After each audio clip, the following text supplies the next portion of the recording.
I can see you've been doing the TARDIS up a bit. I don't like it. The second Doctor, arguably the Doctor that needed to land the most. Thankfully, however, Patrick Troughton took on the role perfectly, changing the show forever. His era is honestly one of my favourite eras of Doctor Who. The amazing cast and crew had so many limitations, yet they were still so creative.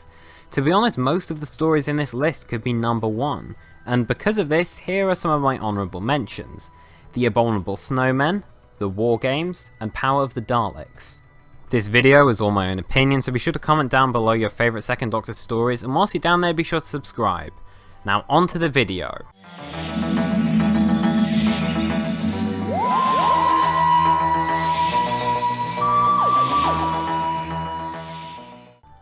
This story isn't what I expected before. Most of the Dalek stories that had already come were these sort of very bombastic, dark themed runarounds. And this one completely subverted my expectations because this is a very character-based sort of mystery drama. Like I said, it's very character-based, and with that I'll say a lot of the characters are really well done. You understand where a lot of them are coming from, and I think that the acting is great. There are too many characters at some points, however, for the most part, I'd say that they were well defined. There's some constant tension and some really good Dalek moments in this story. Even though they're not in it as much as I expected, they still take up the story quite well. There's some really good dialogue, some really good pacing, some excellent music. It wraps up the story of the Daleks really well. In particular, we'll get introduced to the Dalek Emperor, and this was clearly meant to be the end of that chapter of Doctor Who and the Daleks.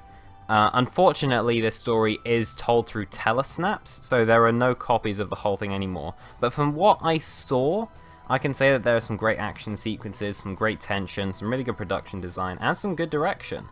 It was a fitting end to the Daleks, and I really wish this story was still with us. Please animate Evil of the Daleks next.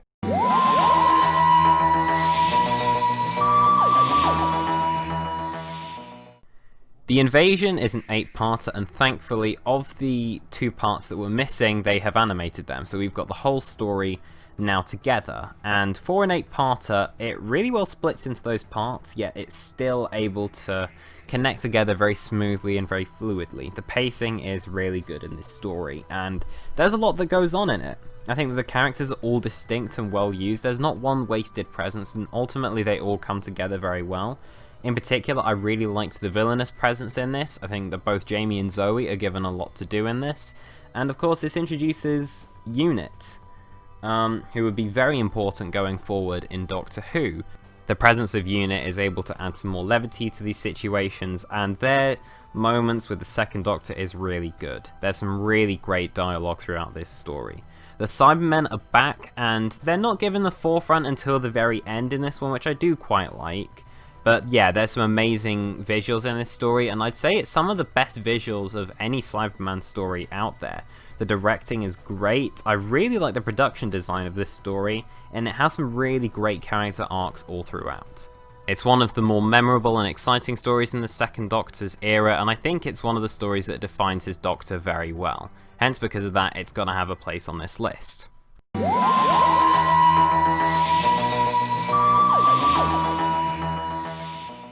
Without a doubt, The Mind Robber is one of the most creative Doctor Who stories ever. This story is so creative. I really love how it plays with fiction in this story, how each element of it is sort of brought together, and because of that it allows it to be a really fun, sort of silly adventure, just each part on its own, whilst also it's able to come together to make a really satisfying plot. Both the production design and the editing were surprisingly good in this story. I really like some of the new places that they explored in Doctor Who universe. The direction is really solid in this story. There's so much creativity in the script here, and the writing is really clever.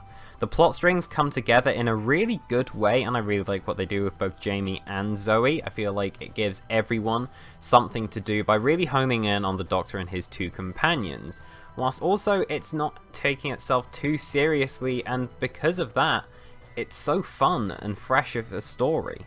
It just never has a dull moment. The themes and the villain are really well executed, and it's just a brilliant self-contained story with some of the best writing of classic Who.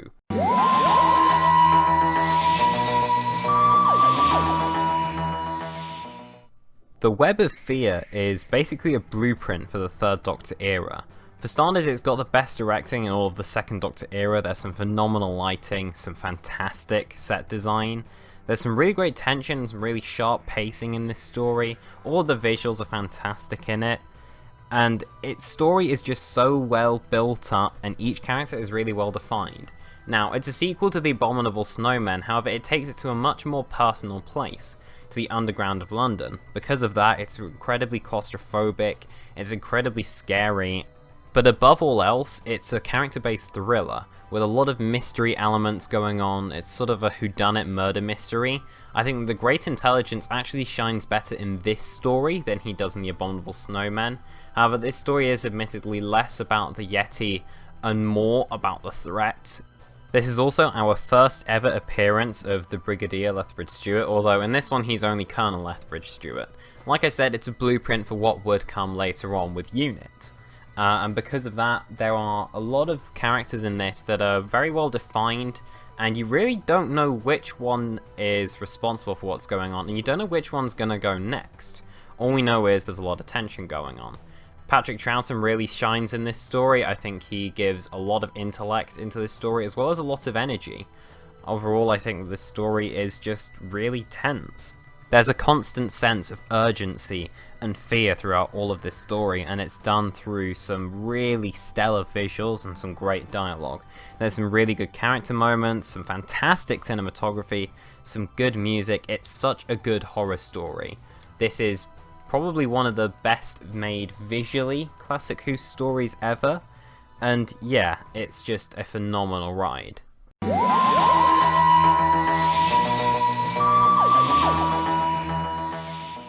And at number 1 we have Tomb of the Cybermen, and Tomb of the Cybermen is at number 1 because it gets everything right that Doctor Who should get right. For starters, in terms of comedy, for a story so dark and twisted, it's surprisingly funny at some points. I mainly put this down to Troughton and Fraser Hines because both of them bring a really great physicality into this and some really great improv comedy as well.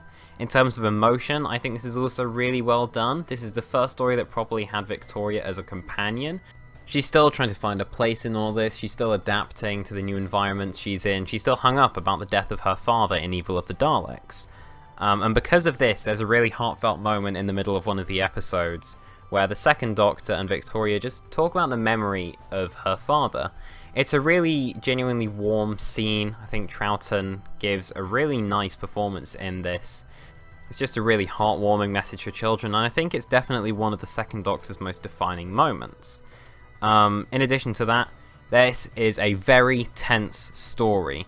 The Cybermen are really freaking creepy in this story, almost as creepy as they were in the 10th Planet. In terms of that, there's some really good body horror in this story. The Cybermen posed a very legitimate threat, and they picked off characters one by one. In terms of those characters, okay, yeah, occasionally they resorted to stereotyping, but all of those characters were very well defined. Most of them weren't exactly good people, but we still knew what they were on about, and I think they did a pretty good job developing all the characters they had here. Lastly, of course, production design. This was the first main moment of a Classic Who story to be shot on location, and this episode looks really freaking good. I also really like the massive set of the Cybermen leaving their tomb. This story has fantastic music, it's well paced, and it's just a very, very well handled story. It's like a base under siege, except from we're the ones sieging the base. And because of that, this story is really solid. This is Matt Smith's favourite classic Doctor Who story, and I totally agree with him. This is definitely the best second Doctor story out there. And that's it for the video. Thanks for watching, and let me know your favourite second Doctor stories down below. Let me know if you agree or disagree. Also, I'm going to be making a worst second Doctor stories video, and that'll be out soon, so be sure to subscribe for that one. And also be sure to check out my other Doctor Who videos. They'll be linked on the screen right now. And beyond that, thanks for watching the video. I hope you enjoyed it, and I'll see you guys in the next one. Goodbye.